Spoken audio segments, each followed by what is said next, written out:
Give yourself permission to make money. This isn't about lighting an incense stick and praying to the universe. It's about how you grew up and how you have to look at that when pricing your products and services. It's especially for you if you grew up without a lot of cash. Whenever we get paid, we play ABBA's Money, Money, Money in the office because it's good to celebrate getting paid. I am the least woo-woo person on the planet, so I come from a sciencey place when I say money is just an energy. You store it or you spend it. We get hung up on the idea of rich people being horrible or money being bad. It's not bad. Greed is bad. Money doesn't care about you. It doesn't know that you're scared of it. It's well known in behavioural science that we get very attached to labels. Good equals poor and virtuous, and rich equals evil and mean. None of this is true. Yes, there are people who got rich being evil, but there are plenty of people who got poor or went to jail for being evil too. Money is a tool, and it's a way of getting what we want. Money acts like a drug psychologically. And money hasn't existed for long enough in evolutionary terms for us to develop a brain response, a neural network to deal with it. The parts of our brain that deal with immediate rewards are the ones that deal with money. Merely someone saying that they're going to give you money, that is, the promise of money, doesn't have the same effect as actually getting money. Which, by the way, makes your brain light up like a firework. Human beings seek to accumulate money to serve as a buffer against our greatest fear. Starving, death, not having enough shoes. You just need to do this. Swap the word money for freedom. Instead of saying, I want enough money to do X, instead say, I want the freedom to have a nice house, to go on holiday, to build a business where women are valued and not marginalised, travel the world for 6 months of the year, or give to charity. Recognise that you're a channel for money. It flows into you and out of you, and that if you have a lot of it, you can do good with it. Instead of viewing yourself like a dragon hoarding the gold, easier to think of pricing differently too. And that's not woo-woo. If you want to change something, you need to relabel it. If the client has to make a choice between you charging them a lot of money and your evil competition who's going to build a fountain and fill it with cheap beer, you're going to be a better choice. Embrace it. You're saving the world. At some point in time, money was actually worth something. That's to say, its physical form, a gold coin, was valuable in itself. The point is that money represents a store of value. Money's worth lies in the fact that we can exchange it for something that is valuable to us.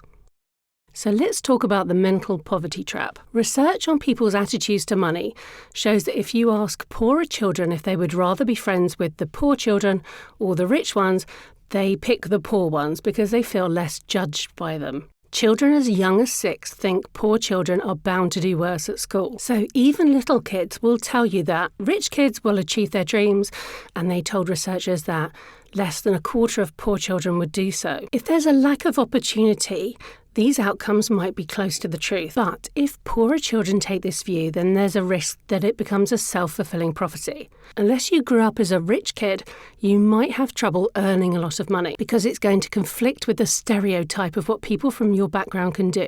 It's going to conflict with what you can charge for your services and where you feel comfortable charging. This is the mental poverty trap. A psychologist called Anu Shah set out to address this mental poverty issue.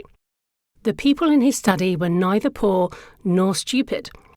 They were students at one of the most expensive and prestigious universities in the world, Princeton. In his experiment, Shah created an artificial situation in which scarcity, which basically means a lack of, impacted how people think. He got the students to play a game from the American TV quiz show called Family Feud.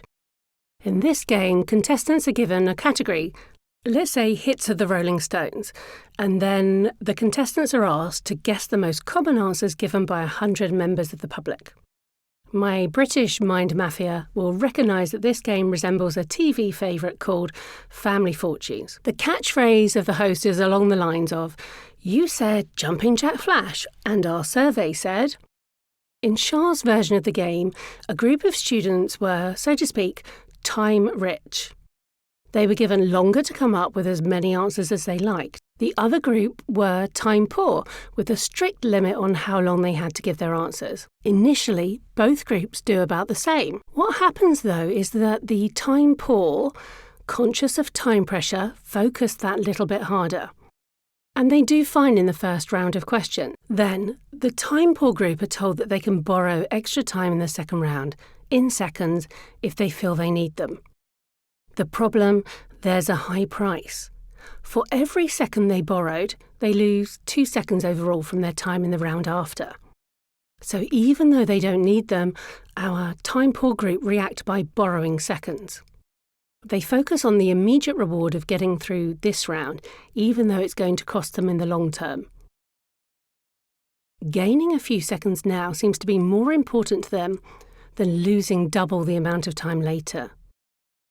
What this study shows us is that when we put people in scarcity, in a lack, it leads to poor decision making, and specifically it leads to people behaving irrationally.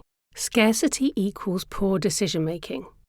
Their level of intelligence could no way said to be low, but it's the circumstances that they're put in that makes them behave against their own best interests. Guilt about money can cause a sense of discomfort, unhappiness, and even self-loathing. Often, people who become rich are unable to deal with their wealth because they lack the self-discipline and the experience to handle it. As well as arousing guilt, money can represent security. One of the biggest factors of people becoming millionaires is actually experiencing an early parental death, divorce, or other major deprivation. Psychoanalysts believe that in adulthood, the self-made millionaire's aim is to make so much money that they will never be stranded again. The desire to amass wealth, therefore, could be nothing more than a quest for emotional rather than physical security. So how can we give ourselves permission to make money? Remember, money represents freedom. If you feel guilty about accumulating wealth because you've grown up with the idea that rich people are mean or that being a hard-working person is honest, you need to reframe your view. Write down your goals for the outcome that money will provide and what it will bring to the people in your life. For me, it's about making sure that my family and friends are provided for, that I have money to cover health costs for them if they got really sick. It's about making sure I'm okay in my old age too. I don't need money for me necessarily. I really love my life, and a better car is great, as is a bigger house to fill with lots of dogs. I already pay for someone to do my ironing, which is hands down already the best money I spend every week. Making money is not what drives me to make funny pictures of tiny people or create a course on pricing. I do it because it makes me happy. Make enough cash to overthrow whatever evil troubles you in this world. The pursuit of money without a purpose will not get you there. So it's time to sit down and write down what money is going to buy you in terms of its emotional outcome. Think about the relief of never having to worry about money again, or the happiness of knowing that your friends and family are looked after. Give yourself the right tools. I'm a great believer in being scrappy and getting things done quickly and cheaply, testing and then making a shiny version. Even though you're running a little business, you still need to work on the most valuable thing in the world. Your time. Where can you make time? If you make $20 an hour and a cleaner costs $10, hire a cleaner. If it takes you 4 hours to crop images for social media, find someone on Fiverr who can do it either A, more quickly than you, or B, their time costs less than yours. You need to maximize your greatest asset.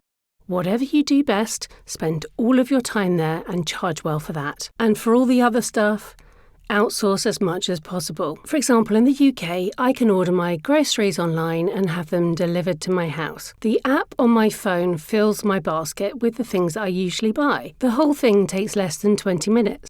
I don't have to get in my car and go to the supermarket. I don't have to walk around the supermarket.